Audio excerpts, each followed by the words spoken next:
Ladies and gentlemen, good day and welcome to Federal Bank's press conference post Q1 FY26 results. From the management team, we have with us Mr. KVS Manian, Managing Director and CEO, Mr. Harsh Duggar, Executive Director. However, due to technical issue, was not able to join the meeting. Mr. Venkatraman Venkateswaran, Executive Director and CFO, and Mr. Virat Divanji, National Head Consumer Banking. I now hand over the conference over to Mr. Venkatraman Venkateswaran. Thank you, and over to you, sir. Thank you, operator. Good afternoon, everyone, and thank you for joining us. We had uploaded the Q1 FY26 results some time back, and I hope you had a chance to go through the numbers. Just a bit of macro backdrop before I get into the bank's performance in Q1. Q1 tends to be a soft quarter for the banking industry, mostly due to the seasonality in disbursals and collections, particularly in sectors like microfinance, agri, commercial vehicles. This year followed a similar pattern. RBI had cut the repo rate by 100 basis points since February, including a 50 basis point cut in June. What that meant is improving liquidity, inflation is within range, and rural consumption are showing signs of coming back. Industry-wide credit growth has been relatively slow, and corporate demand has remained selective, with many large borrowers choosing bond markets for their funding needs. In the retail space, unsecured segments saw a cautious slowdown, but secured lending, gold loans, particularly after the RBI circular which came in June, and business credit are gaining momentum. Deposit repricing after the rate cuts have started, though the full benefits will show up gradually over the next 3-4 quarters. Bottom line, we believe that banks with diversified engines and sharp credit filters are well placed in the medium term. Now, in this backdrop, how did we perform? I'm happy to inform you that we had a very strong operational performance in Q1. I'm also pleased to say that we have now become the 6th largest private sector bank in India by total business, which is a key milestone. The other milestone for this quarter was highest ever non-interest income at 1,113 crore. Now let me talk a bit about the advances growth.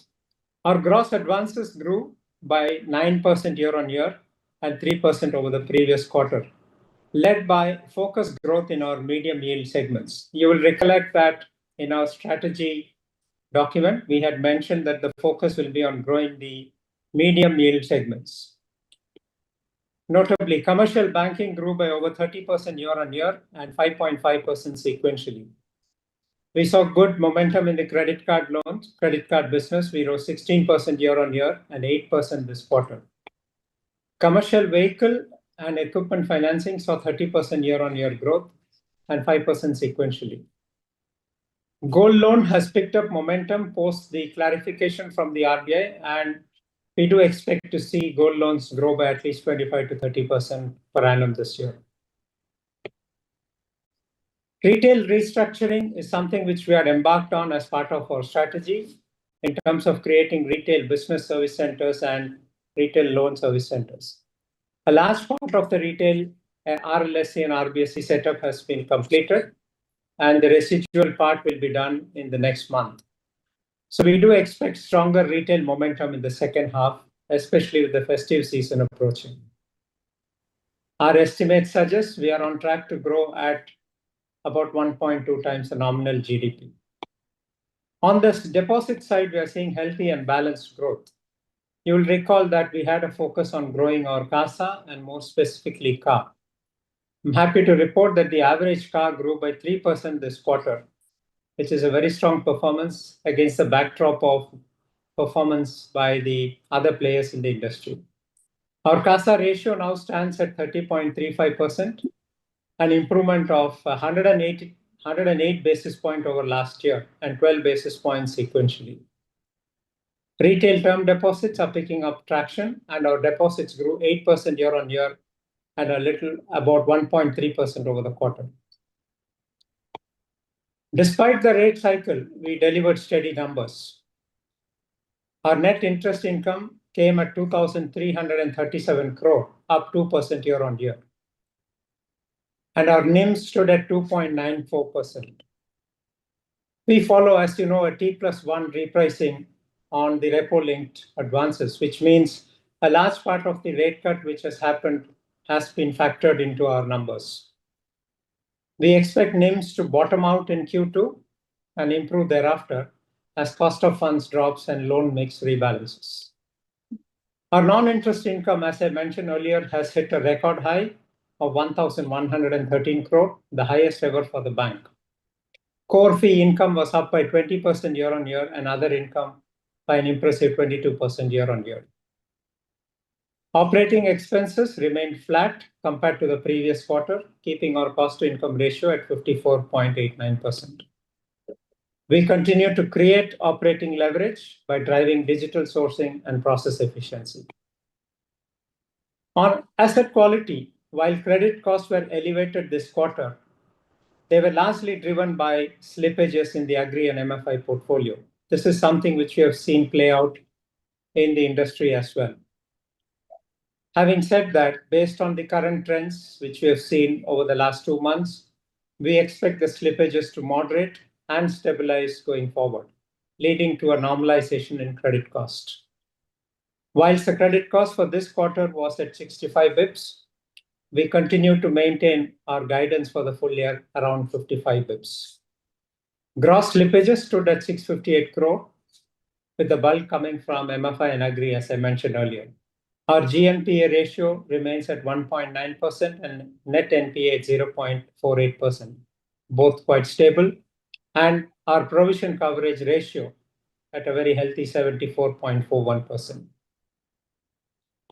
Importantly, slippages outside of the MFI agri and some parts of business banking were either flat or improved year on year. Our CET1 is at a healthy 14.69%, and the overall capital adequacy stands at 16.03%. Our ROA was 1% and ROE at 10.3%. We expect stronger disbursement momentum in the second half of the year, especially with the retail restructuring behind us, and we should see the momentum pick up in retail and the MSME and mid-yielding segments like commercial banking, LAP, gold, CVC, all continuing to grow at very healthy rates. As cost of funds begin to fall and consumption improves, margins and profitability should normalize and improve.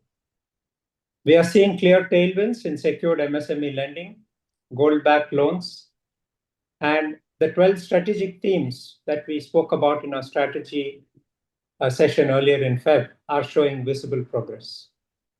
We remain competitive, especially on pricing. We'll stay focused on risk-adjusted profitability, not just chasing volume for the sake of it. As always, we'll keep building a franchise rooted in disciplined lending, sustainable and profitable growth. Thank you.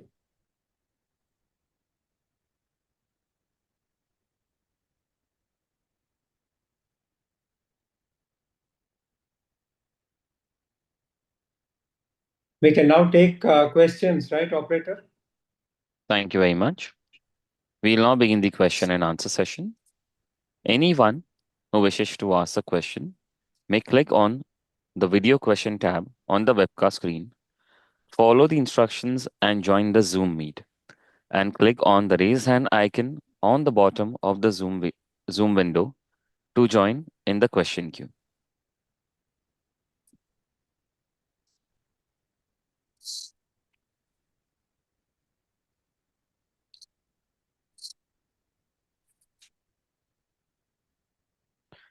Participants to ask a question may click on the raise hand icon.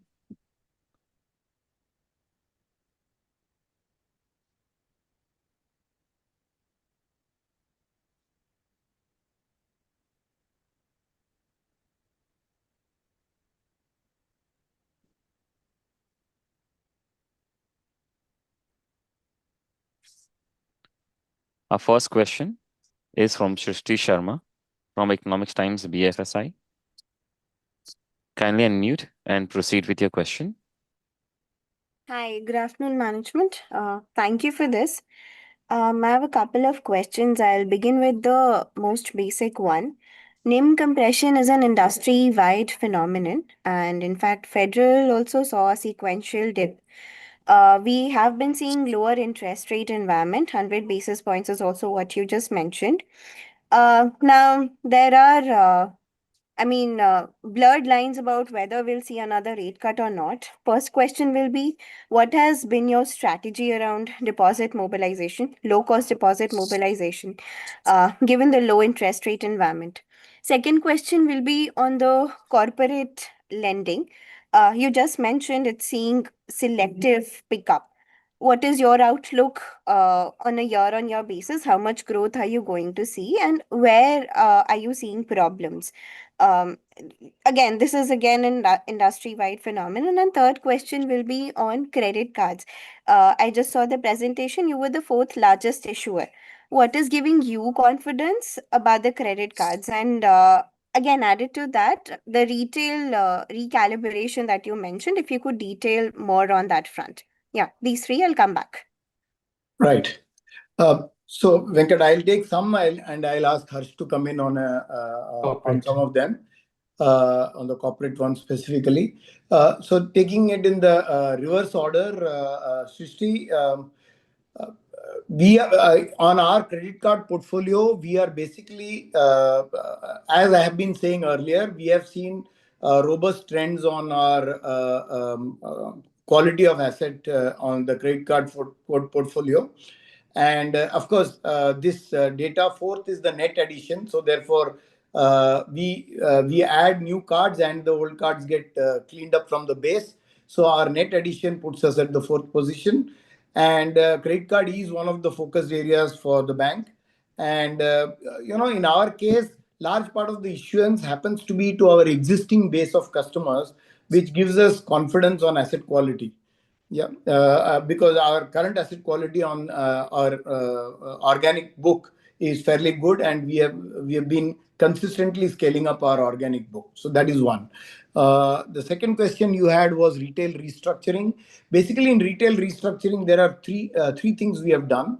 One is, of course, we have got new leaders, new hires who have filled two separate slots. Now we have split the retail lending business into secured lending and unsecured lending, and we have separate leaders leading those two verticals.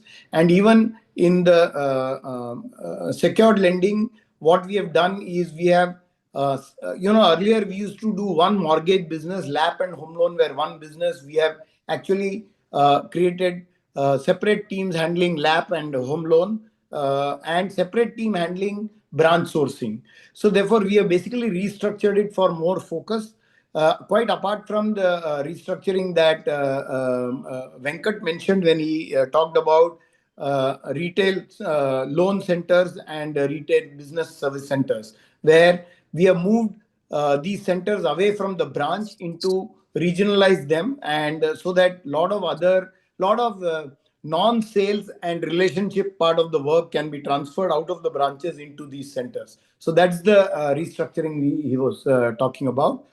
Talking about the strategies on the liability side, if you have noticed, our both SA and CA growth have been reasonably robust through these couple of quarters, and therefore our focus on making sure that low-cost liabilities remain our focus has paid some dividends in the last 2 quarters, I would say. We have also, our branches, we have rejigged the scorecards of branches to make sure that the focus on liability side is increased. And those are some initiatives that are giving us the results. And we continue to be optimistic about our momentum on the CASA growth, which will yield us lower cost liabilities. And on the corporate side, while I will ask Harsh to come and add, but yes, Venkat already said that we are seeing selective demand, And also, a lot of the demand is being fulfilled by bond markets and other cheaper forms of fundraisers that corporates or maybe even capital raises. So credit demand has continued to remain slightly weaker, I would say, on the corporate side. Harsh, would you like to add something Yes. on the? Yeah. Thanks, Manian. Good evening. A couple of things. One, if you look at the growth in advances in general, it has slowed down to 9.5, 9.6 in the last two fortnights of June, what the RBI has released for the banking system as a whole. Within that, the corporate segment is also mute. The credit growth is actually muted for a variety of reasons. One is the general demand has been muted over here, and added to that, the Trump tariff announcements has added uncertainties in the market, and people are actually looking at going slow on this piece. Second option over there is with many corporates, with the rates coming off substantially in the last 5-6 months, have been resorting to the debt capital markets, to what Manian was referring to even external commercial borrowings, commercial paper, and bonds. So that has also led to a weaker demand. We do anticipate corporate demand for credit this year to be a little muted. Yeah. Does that answer your question? Hi, it does. What is your outlook on the growth? I mean, what is the number that you're anticipating on, I mean, the yearly corporate loan book? And another layer added to this question will be for large banks, the corporate size is usually between 30 to 40. Now that it is going to be muted, do you plan on recalibrating between retail and corporate? I mean, or will you stay put to how the composition looks like? So we So, have. yeah. Okay. Yeah, go ahead, Manian. Yeah, Please. just to, of course, as we have said, we want to grow our medium yield assets, and which does mean the corporate business does fall in the low yield assets for us. And therefore, it does mean that over a period of time, we see moderation in the percentage composition of the corporate book in our overall book. Because our medium yield assets would be typically commercial bank, commercial vehicles, business banking, gold, auto finance. All these assets are what we classify as our medium yielding as LAP. Those are our medium yielding assets. Having said that, even in the corporate, as we have stated, we are trying to build more of a mid-corporate focused strategy there, where we believe that the demand may be slightly better than at the top end, which can resort to bond markets more easily. And if you ask me a number, I would put 8 to 10% growth. If we get on our corporate side, we will be. That's what we will aim for broadly. Srishti, I just add to that part. We are obviously, as Manian mentioned, mid-market, and we are also looking at deeper geographies because that will add footprint to us. So that is one strategy which we are following. Second part, which we have been very conscious about, is that we do not want to chase growth by giving away pricing. So if at times with the corporate world, the pricing does become a little bit irrational, then we are willing to walk away and not follow an irrational beyond a point. So that's something which we will do. So a growth of 8 to 10% subject to credit pricing being irrational in the market is something which we will pursue for sure. Sure, this helps. Thanks, Mr. Dagar and Mr. Manian. Thank you. Also, just one last part. Are you eyeing any percentage of market share by the end of FY26 in terms of credit cards? Just now we are very small, Srishti. We just want to be focused on adding numbers. Market shares will result over a period of time. I would say that we just want to make sure that we increase our traction on organic as well as fintech cards, fintech source cards. Just now, I would not put a market share number to that yet. Fair. Yeah. Fair. Thank you so much. Yeah. Thank you. Participants who wishes to ask a question may click on the video question tab on the webcast screen, follow the instructions and join the Zoom meet, and click on the raise hand icon on the bottom of the Zoom window to join the question queue. Next question is from the line of Subrata Panda. kindly unmute and proceed.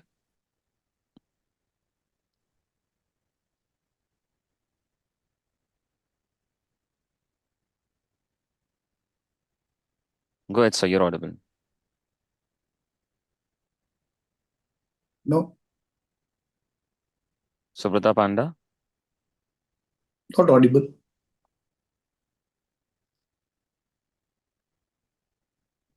We can move on to the next one and come back to Subhata.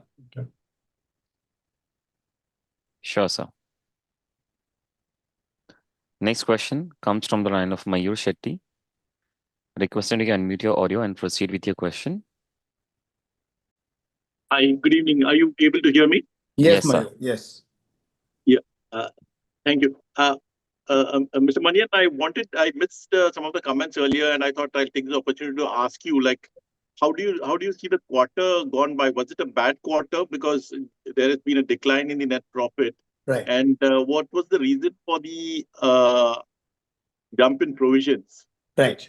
Mayur, if you look at our performance, I think whether it was on NII or fee income specifically, as well as our operating profit, I think it's a very strong quarter on operational performance on any metric that you pick up, whether it is also balance sheet performance in terms of CASA improvement, as well as asset growth has also been reasonable, I would say, given the rest of the market, the way rest of the market has come. So I would say operationally a strong quarter. The line that really took away the net profit was our provisions and contingencies. And here I must clarify that the provision and contingencies is that if you isolate the agri MFI related provisioning, if you isolate that, there has been no deterioration in the slippage characteristics of our rest of the portfolio. If we isolate the MFI and agri MFI portfolio, there has been no impact on the asset quality of the book at all. And of course, MFI largely, agri MFI largely led by MFI is an industry phenomena, as you know. And same is the reason for us. And the provisions there have significantly impacted the provision number compared to last quarter. But please also do remember that last quarter was Q4 of last year was also an extraordinarily low quarter in terms of our credit costs because of significant recoveries. We had also called out at that point in time that there were a few large recoveries that happened in the fourth quarter last year, and therefore the credit costs in the last quarter last year were also suppressed because of that. So yes, I would say strong operational quarter, MFI related pain showing. The second good part of the story is we have also seen the peak of hopefully we have seen the peak of the slippages on MFI. May was probably our highest slippage month. Post that, in June as well as in July, we have seen declining slippages in the MFI book as well. So I would say that operational strength will play out as we go forward, and as these MFI provisioning pressures ease through the quarter, I think it will give us a strong second half of the year. A follow-up question, if I may. The RBI is expected, at least by some sections of the market, to cut interest rates. Would that be a negative for the bank's profits this quarter if that happens? I don't know. Of course, I don't know whether that rate cut will happen. It's quite a divided view. As you know, there are probably equal people on either side, or probably slightly more people on no more rate cut cycle. But any rate cut downward cycle is not great for the sector. I'm not even talking about particularly for our bank. For the sector, it is not necessarily a positive. So if it happens, there will be some pressure on all banks, entire sector's profitability and ROA and ROEs. Having said that, I think the probability of that is still difficult to call. Thank you so much. Thank you.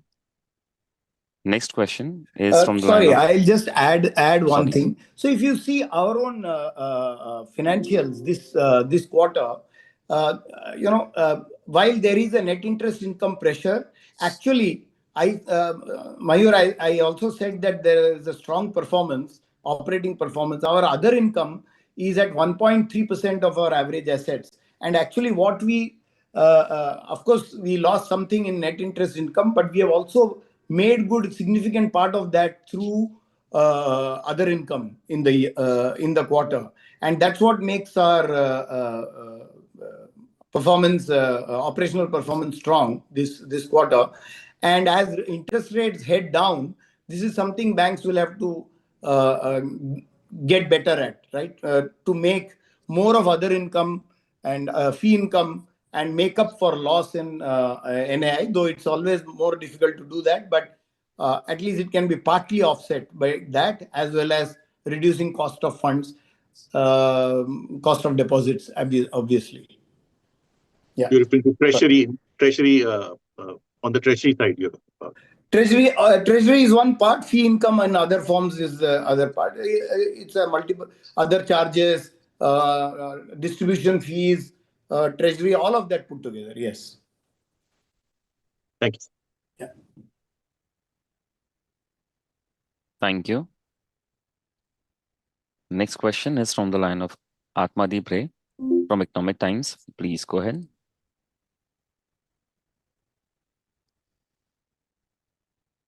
Hello. Hope I am audible now.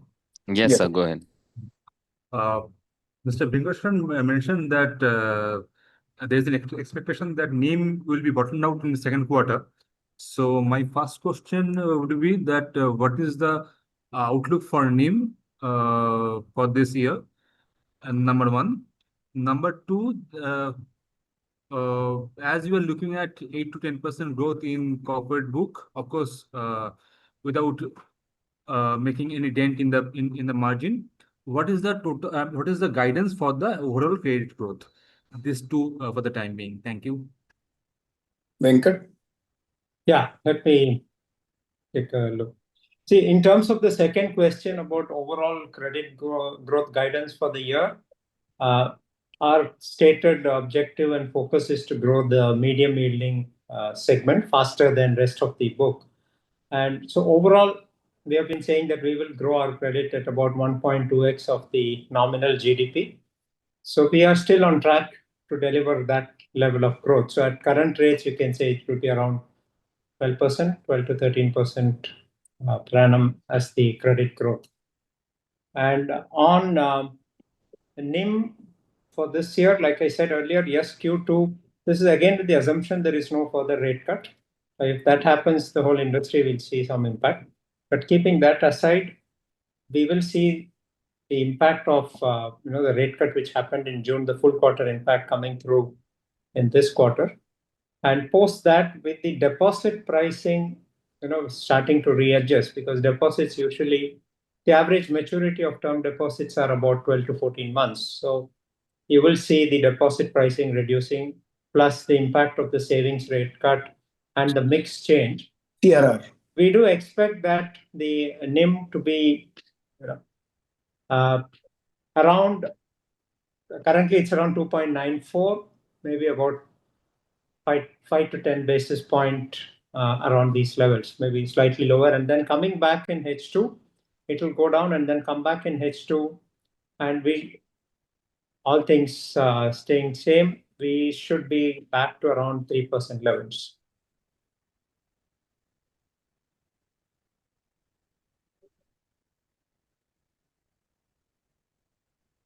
Atmadeep, can you hear us? Thank you.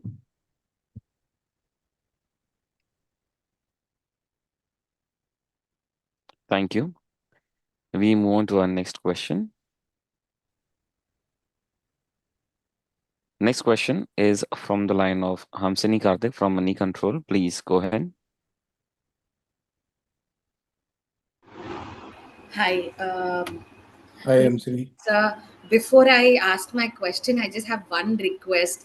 Federal has been one of the extremely kind banks. You've come out with numbers on a weekday. let's not start the trend of Saturday results, sir. Please, it's a humble request. Right. So on to the numbers. I'd like to understand of the 1.9% slippages, how much can be attributed to MFI? Are you continuing to lend to the sector directly and indirectly? And what would be your guidance on slippages given that retail is facing pressure for most of FY26? Harsh, you want to take that? Yes. So in MFI, we continue to be present in that segment for sure. But if you notice on a QOQ basis, we have actually shown a degrowth. And even in the last 1 year, because we saw the stress coming in from September onwards, the YOY growth also has been just about 4% compared and on a very small base. So we have recalibrated the segment. We have tightened the filters, which was done sometime in September, October. We do feel that the bottoming out has to a large extent happened. It's too early to say it because the numbers are still playing out. But May was the month when we saw the peak of it, both in terms of slippages, and we also have some other indicators which we look at, such as SMA, and that also has been steadily been coming down, including in the month of July as well. So we do see that things are stabilizing and kind of improving from here. The industry, if you look at it, has been grappling with very high levels of NPA. What has also compounded the matter further is the fact that the industry has also degrown. So one, obviously the GNPA numbers look higher, one. Second, and more importantly, the liquidity with that segment of people has also tightened because of the degrowth, and that money has gone out from the system. So that's also putting stress. We do see with lenders coming back and green shoots kind of coming in, the segment to improve from here. And Hamsini, just to clarify, the large part of the increase in slippage that you see, a very large part of it, is essentially coming from this agri MFI segment for us. If we take out the agri MFI, our slippage ratios have remained almost in the same range as they were all through the last year. Okay, sir. Okay, sir. My second question is with respect to the enabling provision that you took on fundraise. Any guidance that you would like to share on when you see that happen and a timeline that you're working with? Venkat, you want to take that? Yeah. At this stage, Hamsini, we are, you've seen the CRAR and CET1. We are at a comfortable 16.03 at CRAR. We don't envisage any capital raise, at least in the next 12 months, as we speak. Okay. So if I can ask one more question, please. Some of the banks and one of the largest NBFCs has called out stress in the MSME sector. That is an important segment for you from a AUM perspective. What are your readings on the MSME space right now? Do you think it's really the time to be a little cautious there? So, Hamsini, if you notice two things in the commercial bank space, which is the SME, not the micro side, but the SME side, our parameters are looking very good, and we are growing it very fast. As you can see, we are in the late 20s. The growth rates are in the late 20s. So we remain comfortable as of now at the upper end of what I would call the SMEs, right? At the lower end of SMEs, you will also notice in our disclosures that our BUB business, we have been relatively more cautious. Having said that, while we have seen some marginal impact on slippages, it is not significant as of now in our book. Having said that, since there has been a call out by the industry in general, we are choosing a cautious path of growth there. But that does not mean that our parameters are still, I would say, reasonably in control, and we are not seeing any sense of alarm in that. Thank you very much, sir. Yeah. Thank you. Thank you. Next question is from line of Manish from Money Control. Please go ahead. Hello, am I audible? Yes, sir. Go ahead. Yeah. So just wanted to understand, do you have any fundraising plan in FY26? I just answered Hamsini, saying that based on our current capital adequacy ratio and CRAR, we don't envisage a capital raise at least in the next 12 months. Okay, thank you. Thank you. Next question is from the line of Subrata Panda from Business Standard. Please go ahead. Hi, am I audible? Yeah. Yes, Sugata. Yeah. Hi. On the MFI part, I mean, you're saying the slippages have peaked in this quarter. May, yeah, in the month of May, yeah. Yeah. So, I mean, how do you plan to grow the book? I mean, would you be cautious, or would you look to now step on the pedal and maybe?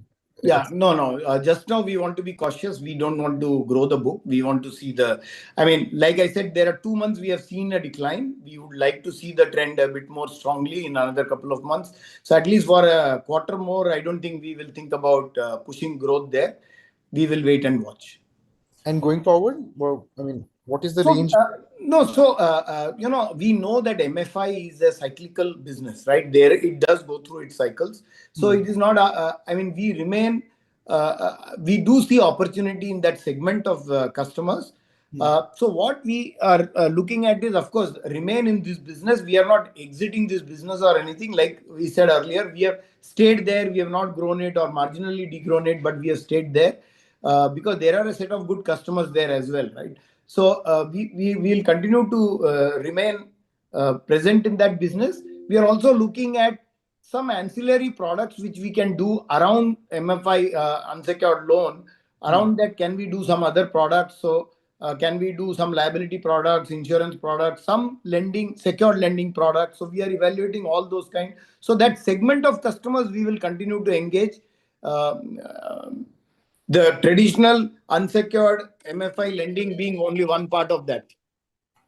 Right. Understood. I just add over here, Subrato, we're definitely cautious over here, but those customers who have had a good track record of repayment with us, once they repay, we are looking at second cycle loans also with them. We have tightened the filters, and what fits in the tightened filters, in fact, our rejection rate obviously has gone up because of these tightening of filters. We're doing these two things. We are adding more, we are trying to see the same set of customers, if we call, as Mr. Bani was mentioning, getting in more products over there, which are secured products, and including liability-based products and fee products, so that what happens when you increase the fee products per customer, the stickiness and the general asset quality and behavior, customer behavior improves significantly. So this is what we're trying to build around this cohort of customers. Understood, sir. Your NIE has barely grown, like around 2%. What's the reason behind that? And also your credit growth, 9%, is you sort of muted. So any specific reason? I mean, the industry is obviously going at 9.5%, but you're saying you want to target 1.2% of GDP, 1.2 times of GDP. Q1 has not followed that trend, I would say. Yeah. Subrat, Q1 has not followed, but you must remember one thing, that gold loans, I mean, there are specific reasons. Like we mentioned, our retail loans have not grown in Q1. As we said, we were going through a restructuring of that business, as we explained slightly earlier. And we are confident that we can pick up momentum on that going forward. Yeah. So that is one thing that will add to growth in the second later part of the year. Similarly, gold, June, the clarity emerged from the Reserve Bank, and actually, if you see, most of the growth you see for the quarter actually has been the June month growth, actually, in fact. So we expect gold as a business to grow strongly. So there are some new, and of course, the others that have grown well in the first quarter will continue to grow going forward. We also expect slightly better growth in the corporate side compared to the first quarter. So a combination of these, we feel, makes us confident that we can grow to the number that Venkat referred to, 1.2 times nominal GDP. We still remain optimistic about that. About the NIM growth, this of course is an industry phenomena, as you know, because of the repo rate cuts. NIM is under pressure for most banks, so also us. I would like just to point out that our NIM drop has been there, but our NIM drop has been reasonable compared to overall industry drop that industry has seen. Overall industry has seen. Just one more point to add. We also do the reset. Yes. On a T+1 basis. Yes. Whereas the industry is largely on a 3-month basis, so the impact is felt more strongly by Federal Bank when the rate cut happens? Yeah. So Subrat, we modify rates on T+1 basis. So our impact is immediate, but in the following quarter there is less impact. Whereas when you do T+90, a lot of your impact gets postponed to with a lag to the next quarter. So to that extent, our drop in the dropping rate scenario, the drop also gets front loaded to some extent. Understood, sir. With this tariff imposition, I mean, are you concerned about the MSME sector, especially the ones who are in the export-oriented front, these entities? Subrat, yes, of course, this is a big event to monitor. I would say it is still playing out. I don't think the last word on it is yet done. In the sense, I'm Right. sure there'll be some renegotiation, some retrieval of the situation, and some change will happen. So I don't think the last word has been said on that yet. But were it to finally happen to this extent, I think we'll have to watch out carefully on the impact. And of course, this will be, industry to industry. We'll have to see where sector to sector. We'll have to see what the impact of this is going to be. But this will be, I would say, just now, no reason to panic, but clearly a monitorable from our point of view. Yes. Right. Lastly, do you run rate in mind for your credit card issuances? What? Sorry, I Like didn't how get. many Subrata, run sorry to rate interrupt you. We are per losing month your audio. issuance? Your voice is breaking, Subrat. Hi. I'm saying, is there a per month run rate that you have for your credit card issuances?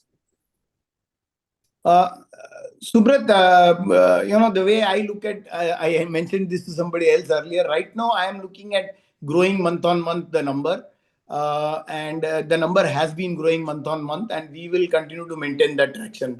Let's put it that way. I don't want to put a final number to it. It's still early days of that business for us. Let me say that we want to grow that at the same pace as we have grown it in the last 3-4 months.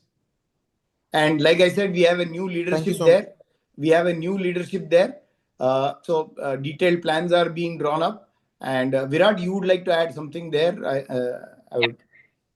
Yeah. So you see, we are currently focusing on our existing customers. Means if you look at our monthly numbers, the ratio is about 90-10. So we will continue to exploit the existing database of our customers and use the data analytics to offer them credit cards. So we will, and we have enough and more of customers to onboard on our credit cards through organic route. So while we will focus on organic, even on our fintech route, we have revamped the product, and I think there also we are seeing some good signs. So all in all, just now we will let this car move on at the speed that we are comfortable with. But at this stage, we don't want to put a number and chase them. We will do what is right and gradually build the book. Right. Thank you so much, sir. Thank you, everyone. Operator, are there more questions? Because we can take one more question. Yeah. If there Sure, is sir. one. So we have one text question. Yeah. From Mahesh Nayak from Financial Express. Right. Hi, Mahesh. The first question is, how are you able to retain your existing clients, especially in the MSME space, against competition that are offering finer rates? What are the average rates that the banking is providing in the MSME segment, and which are the sectors you are catering to in the MSME space? So should I go ahead with the second question? Virat, you want to take this question? Mahesh first. Yeah. So in terms of focusing on the MSME sector, means as we say, and we are flowing this strategy from we want to build our current account book. So we are really focusing on the customers who can help us even contribute to our liability side. As far as the rate competition is concerned, there is always going to be someone who is offering cheaper loans. But in that sense, how do we build or strengthen our relationship by cross-selling other products? And that's where our focus just now is to get him engaged with other products of the bank. And that's why even help us on one side to earn higher fee income. On the other side, the stickiness of the customer goes up. So these are multifaceted what you call strategies that we are using to retain the existing customer. But as we said earlier, we will continue to focus on risk-adjusted returns when it comes to the pricing decisions. Yeah. Thank you.